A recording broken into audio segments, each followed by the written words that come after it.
ஜெபம் என்னுடைய விருப்பத்தை நிறைவேற்றுவதற்கு ஆண்டவருடைய கரங்களை முறுக்குவதா, அல்லது அவருடைய விருப்பத்தை நிறைவேற்றுவதற்கு என்னுடைய விருப்பத்தை ஒப்புக் கொடுப்பதா?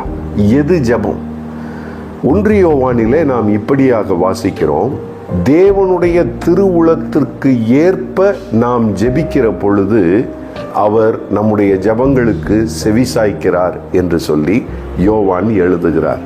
ஜெபம் என்பது என்னுடைய விருப்பத்தை நிறைவேற்றுவதற்கு அல்ல, ஆண்டவருடைய விருப்பத்திற்கு என்னுடைய விருப்பத்தை அடிபணிய வைப்பதுதான் ஜெபம். பிசாசு பிடித்த லேகியோன் மனிதன் வந்து இயேசு கிறிஸ்துவிடம் ஒரு ஜெபிக்கிறான், நான் உமக்கு பின்னாக வருகிறேன் என்று சொல்லி.